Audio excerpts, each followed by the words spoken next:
आज का motivational video है। धैर्य के लिए बार बार क्यों कहा जाता है?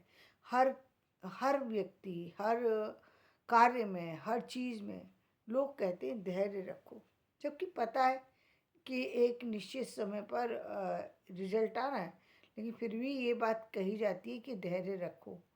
ऐसा क्यों कहा जाता है? ऐसा इसलिए कहा जाता है क्योंकि बहुत बार आप जिस काम को करते हैं उस काम में विलम्ब हो जाता है। वो काम कंप्लीट नहीं हो पाता है। काम तो आप कर रहे हैं, लेकिन काम को कंप्लीट होने में जो निर्धारित टाइम है, वो निर्धारित टाइम किसी न किसी कारण से चूक जाता है। और जब चूक जाता है तो जनरली होता क्या है कि व्यक्ति का जो विश्वास है, जो उसके ने एक प्रण लिया था किसी काम को करने के लिए, वो कहीं ना कहीं उसका हिल जाता है कि जब एक उसका ही साथ का व्यक्ति आगे निकल गया और वो पीछे रह गया, तो वो कहीं ना कहीं उसका विश्वास जो है वो डगमगा जाता है और वो उसको अच्छा भी नहीं लगता। ये तो उसकी प्रणाली की बात करें, जो परीक्षा की प्रणाली है। लेकिन कुछ चीज़ें ऐसी हैं जहाँ पर परीक्षा की प्रणाली के अंतर्गत तो नहीं है व्यक्ति, प्रणाली से बाहर है, लेकिन फिर भी परीक्षा दे रहा है। अब ये कैसी बात हुई?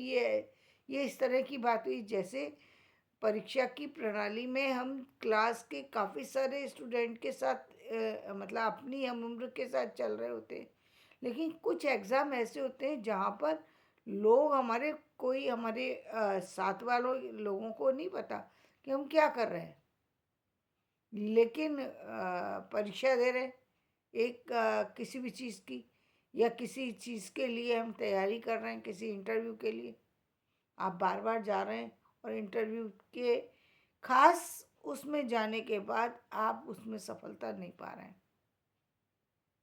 पर सफलता नहीं मिल पा रही है। आपके पास डिग्री भी है, आपके पास वो सारी चीज़ें जो होनी चाहिए उस पद के लिए, फिर भी वो डिग्री से कहीं ना कहीं आप पीछे रह जाते हैं। क्यों रह जाते हैं? कभी जो है जो पद निकले हैं वो एक या दो निकले हैं। इंटरव्यू देने वाले 1,000 लोग हैं। जो उस पर जो भर्ती होनी है पद सिर्फ एक या दो व्यक्ति को दिए जाना है। तो यानी उसमें से जो बाकी जितने भी लोग हैं वो सब रह जाने वाले हैं। जितने भी हैं वो रह जाने वाले हैं। अब उसमें आप भी हो सकते हैं। तो व्यक्ति यहाँ पर आकर के एक तरीके से हतोत्साहित हो जाता है कि भाई मैं 2 में आऊँगा या नहीं आऊँगा? क्या कभी मेरा भी चांस इसमें लगेगा या नहीं लगेगा? ऐसा व्यक्ति को महसूस भी होता है और ऐसा सत्य भी है। सत्य भी है क्योंकि 2 को ही आना है ना। 98 स्टूडेंट को पीछे हटना ही है, किसी भी कारण से हटें। लेकिन 2 की भर्ती हुई है, उसमें 2 में आप आएँगे या नहीं आएँगे, ये बात भी तो आपको मन में रखनी पड़ेगी ना। जब आप एग्ज़ाम देने जा रहे हैं और आप यदि ये मान रहे हैं कि मेरा 2 में सिलेक्शन नहीं होगा, वो 2 पद के लिए मैं जो जा रहा हूँ मेरा सिलेक्शन ही नहीं होगा, तब तो पक्का ही हो गया कि आपका सिलेक्शन नहीं होगा। क्योंकि आपने ही खुद निश्चित कर दिया किसी काम के लिए कि ये नहीं होगा। जब आप खुद कह रहे हैं, तो फिर जब आप ही मान रहे हैं, तो फिर तो दूसरे को मानने ना मानने से क्या होता है? तो फिर आपके लिए वो सिलेक्शन होना बहुत मुश्किल काम है। बहुत ही मुश्किल है वहाँ जाकर के जो है ना होना, एक तरीके से पूरी तरह से ना हो जाना कोई बड़ी बात नहीं है, क्योंकि आपने पहले ही नेगेटिविटी को आगे कर लिया, पहले ही ये मान लिया। मुझे तो लगता है कि यदि मान लिया तो आपको इंटरव्यू में बैठने की ज़रूरत ही नहीं है, यदि आपको बिल्कुल ही ऐसा लगता है। लेकिन इसके लिए दूसरा एक ऑप्शन क्या है कि वो कहते कि हर जगह यदि 2-2 ही सीट निकली और आपने जितनी भी जगह पर अप्लाई करना था सब जगह अप्लाई किया है, सब जगह अप्लाई किया है, 2-2 सीटें हैं लेकिन सब जगह अप्लाई किया है, और आप पूरी ईमानदारी से जा रहे हैं और फिर भी आप इंटरव्यू दे रहे हैं, फिर भी नहीं हो रहा।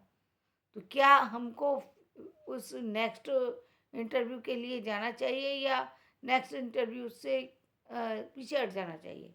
तो इसमें समझने वाली बात ये है कि जब तक आपको चांस मिल रहा है, आपके पास टाइम भी है, चांस भी मिल रहा है, टाइम भी है, और आपके आपकी आर्थिक स्थितियों पर उस चीज़ का कोई असर नहीं हो रहा, तब तक अ, तब तक आपको वो इंटरव्यू देना चाहिए, क्योंकि आप टाइम बचा कर के आप उसको दे सकते हैं। लेकिन जहाँ आपको ये लगने लगे कि आपके उस इंटरव्यू की वजह से आपकी लाइफ प्रभावित हो रही है, आप प्रभावित हो रहे हैं, या आपका ऑरा प्रभावित हो रहा है, या आपकी कोई बहुत ही जो बहुत ही ज़रूरी चीज़ कोई छूट रही है, तो आपको फिर क्या करना चाहिए?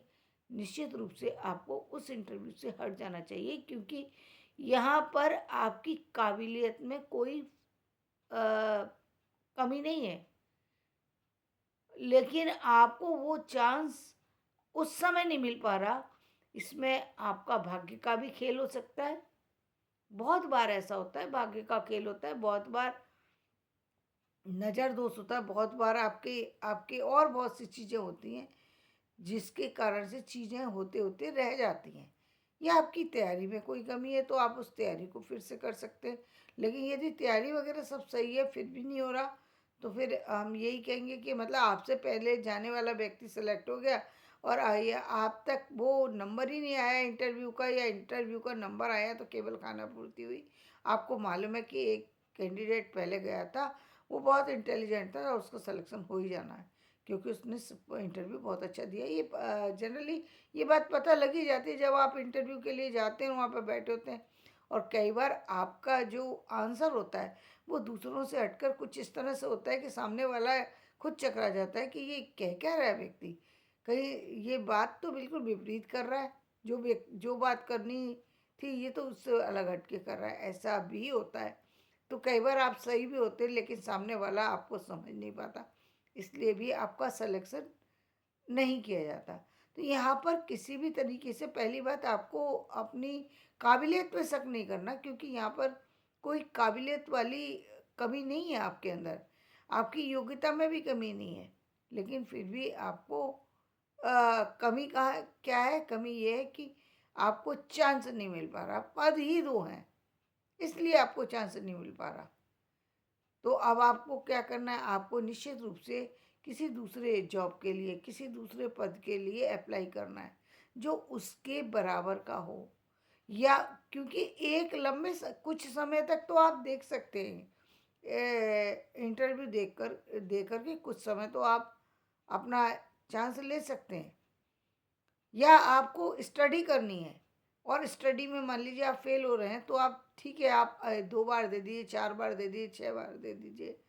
मतलब एक निश्चित उम्र तक ही आपको ये अपने माइंड को तैयार करके रखना चाहिए कि इस उम्र तक ही मैं एग्ज़ाम दूँगा, इसके बाद एग्ज़ाम नहीं दूँगा, या एग्ज़ाम दूँगा तो इस आशा से नहीं कि अब इससे मुझे कुछ करना है, क्योंकि मुझे इस इस चीज़ को पाना है, इसके लिए तो मैं एग्ज़ाम की तैयारी कर लूँगा। लेकिन लाइफ़ में अपनी किसी दूसरी तरफ सेट करूँगा, तब तक बीच में रुकूँगा नहीं एक दिन भी। क्योंकि रुकना नहीं है, धैर्य रखना है आपको, रुकना नहीं है, क्योंकि जब आपके पास कहीं न कहीं से इनकम का सोर्स बना रहता है, तो वो जो आपके धैर्य रखने की क्षमता है वो भी कहीं न कहीं बढ़ जाती है। आप इंटरव्यू भी देने जा रहे हैं, क्योंकि देखिए एक तो इंटरव्यू में आपको फॉर्म भी भरने पड़ते हैं, उसमें भी पैसा लगता है। फ्री में तो होते नहीं हैं। फॉर्म में पैसा लगेगा, आपके आने-जाने में पैसा खर्च होगा, और कहीं आपने फैमिली भी बना रखी है, क्योंकि बड़ी उम्र तक जो इंटरव्यू दिए जाते हैं, जिसमें हम डॉक्टर का कहेंगे, सीए का कहेंगे, या और इस तरीके के इंजीनियरिंग में, या और बड़ी-बड़ी चीज़ों के जो इंटरव्यू होते हैं, वहाँ पर जनरली पद बहुत कम होते हैं, लोग बहुत सारे हो जाते हैं, तो इसलिए बहुत सारी एजुकेशन के बाद भी सभी का सिलेक्शन नहीं हो पाता। तो एक तो ये कि आप अपना ही कोई काम स्टार्ट कर लें उस लेवल का, या फिर आप अपना काम नहीं स्टार्ट करना चाहते तो कोई उसके जैसे ही किसी जॉब में फिर वापस से अप्लाई कर लें, उसके जैसे समकक्ष हो, तो ऐसे जॉब में अप्लाई कर लें। लेकिन वहाँ पर भी वहाँ पर भी ये कि आपकी किस्मत कितना आपका साथ दे रही है। क्योंकि यहाँ जाकर के जब किसी चीज़ का निर्णय होना है, तो वहाँ पर किस्मत का बहुत बड़ा रोल होता है कि आप योग्यता में यदि कमी होती तो आप से ये है कि भई आप उसको कर ले